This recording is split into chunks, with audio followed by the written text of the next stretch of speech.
Okay, cloudy day today, but the rain is staying out for the time being anyways. And what I read today, how about this first one? When I was reading this, I was looking at that picture, I was like, is this really a quote small drone per se? Or is that just like some kind of decoration, for example, around the drone? It says, drone smuggling attempt foiled at western border. As it says here, the southern military zone on Monday thwarted an attempt using drones to smuggle narcotics, a small drone, and remote control devices along the kingdom's western border. Yeah, again, look at that picture. I mean, you can see in the bottom, like, what is that, like a Mavic or something like that? That makes sense in terms of a small drone, but whatever it is around it, again, I'm wondering if that's an actual drone or not. It says here, a military source from the General Command of the Jordan Armed Forces Arab Army said that border guard forces in the southern military zone, in cooperation with military security agencies and the anti-narcotics department, successfully intercepted an attempt to smuggle a small drone and remote control devices using another drone that attempted to cross the border. The source explained that upon detecting and tracking the drones, the forces implemented engagement protocols leading to their seizure and downing inside Jordanian territory. The confiscated items were handed over to the relevant authorities. The source reaffirmed that the JAF remained committed to utilizing all available resources and capabilities to prevent all forms of infiltration on smuggling, ensuring the safety, security, and stability of the kingdom. They do say too, in response to this evolving threat, the JAF has deployed a combination of high-tech solutions and strategic military initiatives, including the use of advanced surveillance technologies such as drones and satellite systems to monitor remote border areas, allowing the military to detect smuggling attempts in real time. So some drone versus drone in many ways too. Yeah, again, I'm just wondering about that picture anyways. And in terms of the types of drones that people use, this was kind of interesting in terms of that war, I guess, between Russia and Ukraine. Do people prefer DJI Mavics, as it says here, as their tool? It says DJI Mavic consumer drones are still Russian soldiers' favorite. That can't be good optics for the company because, as you know, they publicly say they don't sell their drones, or they're not designed, for example, for military purposes and all that. It says 3 years into the war, both sides rely heavily on consumer drones, specifically the Mavic series made by DJI. The Chinese company has publicly deplored any military use of its drones and stopped selling direct to Russia and Ukraine, but despite the ban, their drones can easily be bought via third parties. Russian soldiers constantly ask for the Mavic series quadcopters on Telegram. Samuel Bennett, an expert on Russian drones and advisor, CNA, CNAS, and CAIS think tanks, told me it's a constant.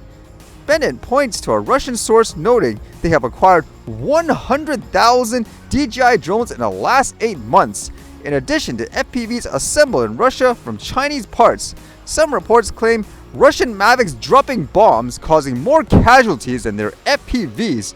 And in terms of a firmware hack and what they were using, it says firmware 1001 automatically deactivates the drone's GPS navigation.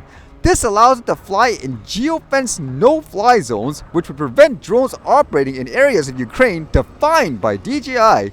This also makes drones immune to GPS spoofing attacks, which caused many Russian drones to crash early on in the war. Their hack removes the height and distance limits on drones, which usually prevent them from flying over 400 feet altitude. Just like a printer that only works with a cartridge from the same maker rather than cheap copies, DJI drones only work with DJI batteries, except the firmware 1001 disables this check so operators can use non-standard high-capacity batteries. Kind of interesting again in terms of all the different hacks they use, I guess, to make it usable in a war environment, huh? And I guess there was a lot of news around here today where, did we have like a new prime minister? Apparently, our current one, the Justin Trudeau, stepped down, and then there's this new guy here. Apparently, it says Mark Carney to replace Justin Trudeau as the next Prime Minister of Canada. As it says here, Mark Carney has been elected as the new Liberal leader and quickly delivered a rallying speech vowing to take on US President Donald Trump and Canada's Conservative leader Pierre Poilievre with strength. Carney clinched victory decisively, winning on the first ballot with 85.9% of the vote in a race that was set in motion earlier this year by Prime Minister Justin Trudeau's resignation. Well, that's a landslide in general, but does it actually make that much of a difference overall? With that said, I personally never heard of the person in general, and then again, I don't really follow this stuff And I thought it would be kind of fascinating in this regards. What does like an average person like myself think overall about this situation? What have I heard? From what I understand, it seemed like a lot of people were not too happy with the party in general. It seemed like actually they were going to lose for sure if there was an election or anything like that. But then all this talk about tariffs and so forth apparently reinvigorated them, because there's this us versus them type of mentality now with the tariffs and all that. So I kind of gave them new life. I would imagine that would be the case here. Apparently he was like the governor of the Bank of England, and just from various clips I saw, some people were saying he just kept printing money and all that. I don't know the exact details overall. Again, this is more of just an example of what an average person hears really quickly.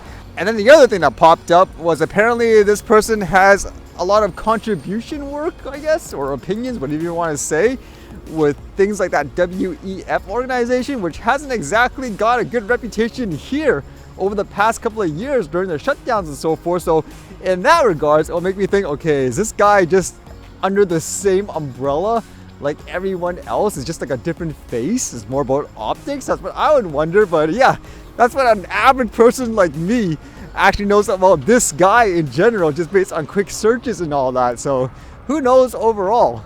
To me, usually anyways, politics is one of those things where it's okay, who's the lesser of all evils anyways with the way things are. I personally find it a little strange in this case. For example, when someone resigns, this guy basically got, I guess, elected within the party, I guess you could say.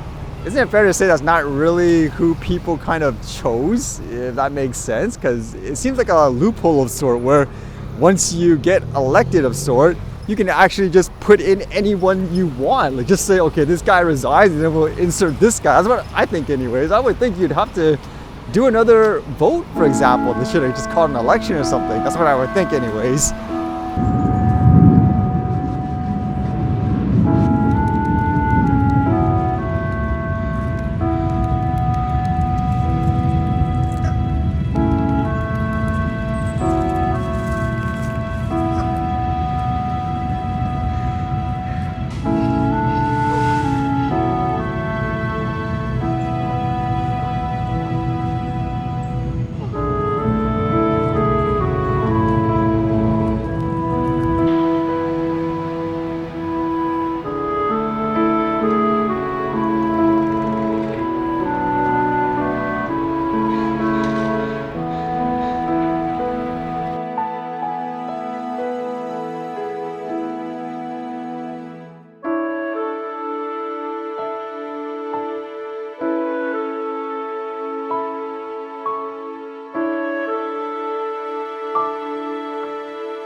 Alright, see you guys later.